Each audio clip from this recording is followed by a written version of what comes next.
친구들이 누구나 다 아는 지극히 상식적인 지혜를 가지고 자신을 괴롭히고 있다고 지적하고 있습니다.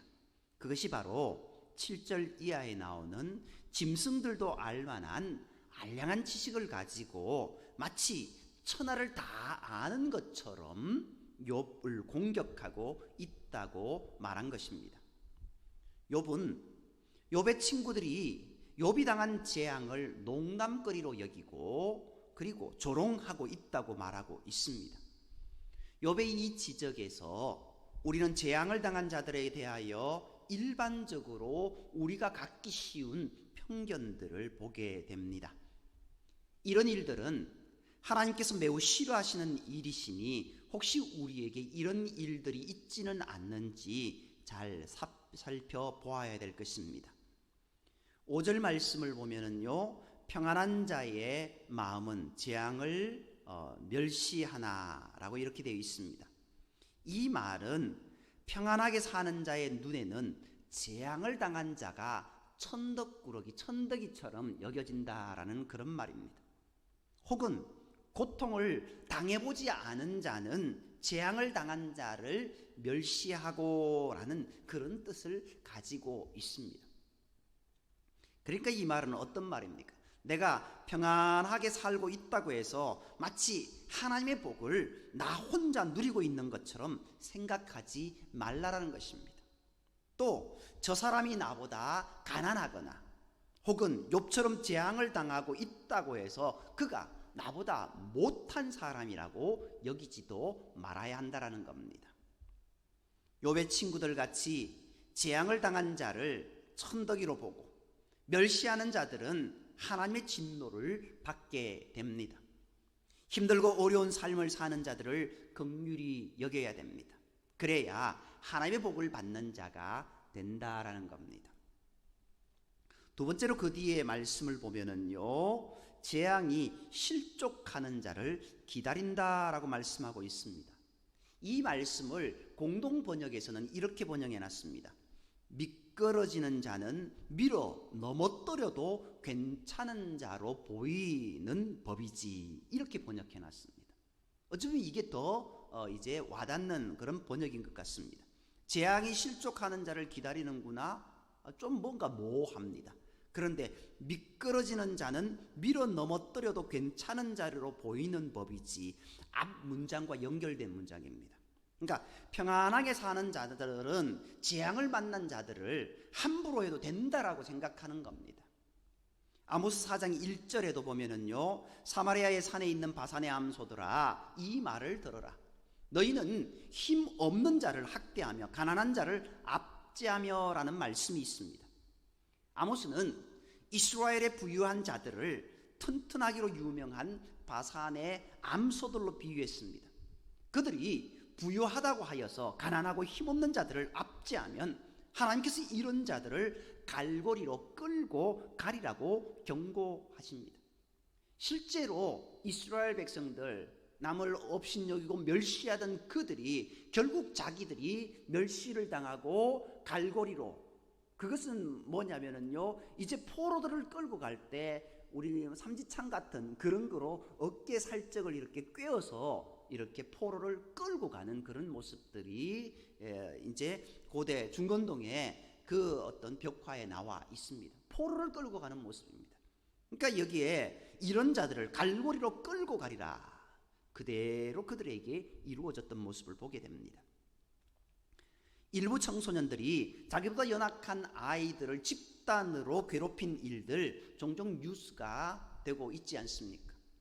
임대 아파트 사는 사람들을 차별하는 일이나 똑같은 일을 했음에도 단지 비정규직이라는 이유만으로 형편없는 대접을 받는 것을 당연하게 여기는 자들은 하나님의 진노를 받게 된다는 겁니다. 외국인 노동자들이라고 해서 마치 짐승처럼 부려도 된다는 그런 생각 하지 말아야 됩니다. 이 모든 것 하나님께서 지켜보신다라는 겁니다. 그리고 6절 말씀을 보면은요, 평안한 자는 하나님께서 자기 손에 있다라고 여기는 그런 말, 이 말은 강도들과 하나님을 멸시하는 자들이 평안하게 사니 하나님까지 자기 손에 있는 줄로 생각한다라는 것이 욥이 그의 친구들을 빗대어서 한 말입니다. 그들이 지금 병도 없이 편안하게 사니 하나님의 복을 자기들만 갖고 사는 줄 알고 욥을 함부로 비난하고 있다는 뜻으로 한 말입니다. 이는 욥의 친구들이 범하고 있는 결정적인 편견, 잘못들입니다. 욥은 재앙을 당하고 있으니 악인이고 자기들은 평안한 상태에 있으니 하나님의 복을 받는 자들이다 라고는 그런 모습, 하나님의 복을 받는 자가 욥이 아니라 자기들이라고 생각한 그 친구들, 하나님의 말씀까지도 제 마음대로 재단에서 선포합니다. 삶이 평안하니 하나님까지 자기 손에 있다고 생각하는 것입니다. 내가 남보다 성공한 삶을 살았다고 해서, 내가 더 남보다 높은 지위에 있다고 해서 함부로 하나님의 진리의 말씀까지 왜곡하면서 그 짓을 진리로 바꾸는 일을 해서는 안 된다라는 겁니다. 지나간 세대에서 힘있는 자들이 가끔 국민들에게 이런 짓을 했습니다. 그때 일부 정치가들이 백성을 억압하면서 말로는 민주와 정의를 포장한 때가 있었습니다. 또 일본 사람들도 우리를 36년이나 억압했으며 자기들 때문에 한국이 발전했다는 거짓을 말하곤 합니다. 역사를 왜곡하는 일은 가장 중대한 범죄 중에 범죄입니다. 역사의 주인은 바로 하나님이시기 때문입니다. 우리의 삶의 주인은 바로 하나님이시다라는 겁니다.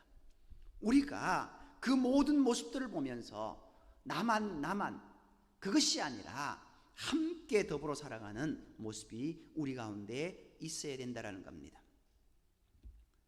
평안한 것이 곧 하나님의 복을 받은 증거는 아닙니다. 잘못을 범했음에도 불구하고 하나님의 징계가 없다면 그것이 오히려 하나님의 심판의 증거입니다. 그러므로 나보다 연약하고 힘든 삶을 사는 자들을 주께서 우리를 불쌍히 여기신 것처럼 긍휼히 여기는 마음을 가져야 됩니다. 너희의 비판하는 그 비판으로 너희가 비판을 받을 것이요 너희의 헤아리는 그 헤아림으로 너희가 헤아림을 받을 것이다 라고 하신 마태복음 7장 2절의 말씀처럼 오늘 우리가 다른 사람을 긍휼히 여기고 그렇게 긍휼히 여길 때 하나님은 우리를 긍휼히 여기실 것입니다. 다른 사람을 함부로 평가하고 멸시할 때 하나님은 우리를 함부로 평가하고 멸시하십니다. 오늘 우리의 삶이 어떤 삶을 살아가고 있는가 나 자신이 스스로 더 잘 압니다. 하나님의 은혜 가운데 하나님이 기뻐하시는 일 가운데 온전히 행하며 나아가는 저와 여러분이 되어야 될 줄 믿습니다. 16절 이하의 말씀을 보면은요, 누가 하나님의 복을 소유했다고 말할 수 있냐라는 그런 주제가 있습니다. 하나님은 그 신비한 지혜와 능력으로 이 땅의 모든 것을 주관하시는 분이십니다. 하나님의 지혜는 너무나도 신비하여 사람이 그것을 다 알 수 없습니다. 하나님께서 멸하기로 작정하셨다면 그를 구할 자가 아무도 없고, 하나님께서 구하기로 작정하셨다면 이를 방해할 자도 아무도 없습니다. 하나님은 세상의 왕들이 누군가를 감옥에 넣기 위해 결박한 끈을 풀어 구하기도 하시고, 오히려 그 끈으로 왕을 묶어서 포로로 그렇게 끌어가시는 분입니다.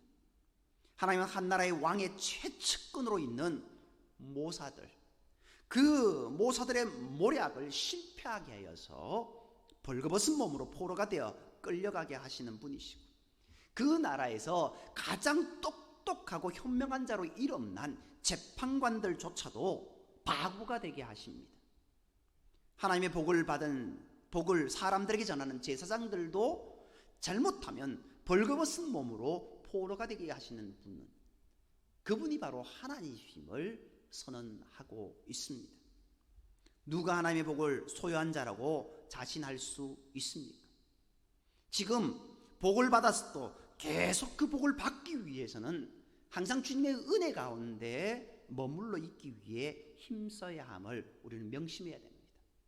그러므로 자기는 마치 모든 돈을 소유한 듯 하나님의 복을 소유했으니 경건한 삶을 살지 않아도 자기에게는 복이 떠나가지 않는다고 그렇게 자신 있게 말할 사람 이 세상에 아무도 없습니다. 평안한 삶을 살고 있다는 것이 곧 복을 소유하고 있다는 의미는 아닙니다. 복은 물질에 있지 않습니다. 복은 하나님과의 관계에 있습니다. 하나님을 소유하고 있는가? 아니, 소유라는 말이 부적절하지만 하나님을 모시고 있는가? 그것이 복받은 자와 복받지 못한 자의 가장 분명한 그런 복의 개념이다라는 것을 우리는 명심해야 됩니다. 하나님과의 관계가 끊어진 순간 복도 사라집니다. 그러므로 복을 소유한 사람인 것처럼 오만하거나 나태한 자가 되지 말아야 됩니다. 인간산뿐 아니라 자연과 우주까지도 주관하시는 하나님, 흥하게도 하시고 멸하게도 하시는 하나님, 그 하나님에 대해서 쭉 이어서 나옵니다. 하나님은 가뭄이 들게도 하시고 홍수가 나게도 하시는 분이십니다. 하나님은 어두움의 깊은 곳에서도 은밀한 것을 드러내실 수 있는 분이십니다. 태초의 빛이 만들어지기 이전의 어두움인 죽음의 그늘조차도 대낮처럼 밝히시는 분, 민족들을 흥하게도 하시고 멸하게도 하시고 민족들을 널리 뻗어나가게도 하시고 다시 끌려가게도 하시는 분, 이 말씀은 이스라엘 백성들 창조의 원역사로부터 시작되어진 그 역사의 모든 것들을 다시 한번 되짚어 말씀하시는 분입니다. 또 하나님은요, 내가 크게 성공하여 부를 누리고 있다 할지라도 지금 당장 나를 형편없이 망하게 하실 수도 있고, 내가 지금 욥처럼 큰 재앙 속에 빠져 있다 할지라도 지금 당장이라도 모든 재앙을 물리치고 나를 흥하게 하실 수도 있는 분이시다라는 것을 우리는 깨달아야 됩니다. 하나님은 나의 내일을 만드시는 분이십니다.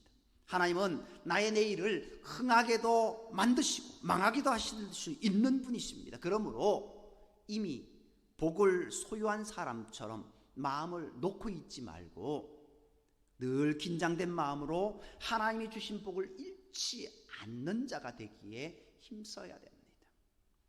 욥의 친구들처럼 이미 복을 소유한 사람인 것처럼 남을 함부로 평가하고 조롱하는 자가 되지 않도록 우리는 날마다 힘써야 될 줄 믿습니다.